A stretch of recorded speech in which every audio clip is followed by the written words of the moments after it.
How much do you know about Jonah from the Bible? If you're anything like me, the answer to that question is not enough. Let's fix that right now. Jonah is one of the most well known prophets in the Bible, not because of lengthy sermons or dramatic miracles, but because of his extraordinary and often reluctant journey of obedience. His story, told in the book of Jonah, is a short but powerful account of God's mercy, human weakness, and divine purpose. Jonah was called by God to go to the great city of Nineveh, the capital of Assyria, and preach against its wickedness. Instead of obeying, Jonah fled the opposite direction, boarding a ship to Tarshish. His actions weren't just cowardly, they were rebellious. Nineveh was Israel's enemy, and Jonah did not want them to receive God's forgiveness. His disobedience sparked a chain of events that revealed both God's justice and compassion. While at sea, a violent storm threatened the ship. The sailors, terrified and desperate, cast lots to determine who was responsible, and the lot fell to Jonah. He admitted his flight from God and urged them to throw him overboard.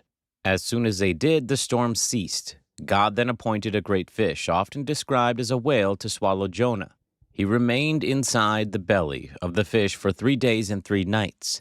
Inside the fish, Jonah prayed. His prayer in chapter 2 is a beautiful, poetic acknowledgement of God's sovereignty and grace. After his heartfelt repentance, the fish vomited Jonah onto dry land. God then gave him the same command a second time: go to Nineveh and proclaim the message I give you. Jonah 3:2. This time, Jonah obeyed. Jonah preached to Nineveh, declaring that in 40 days the city would be overthrown. To his surprise, the people of Nineveh believed God, fasted, repented, and even the king humbled himself. Because of their sincere repentance, God showed mercy and did not destroy the city. However, Jonah was not pleased with this. He became angry that God had spared them and went outside the city to sulk. God gently taught Jonah a final lesson using a plant that provided shade, but then withered. Just as Jonah grieved the loss of the plant, God pointed out that he too cared about Nineveh, its people, and even its animals. Jonah's story teaches us that God's compassion, well, it extends beyond the borders that we set. It reminds us that obedience may be uncomfortable, but God's purposes are bigger than our preferences.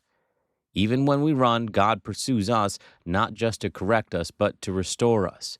Jonah is a picture of divine mercy and a call for us to love even those we struggle to understand or to forgive.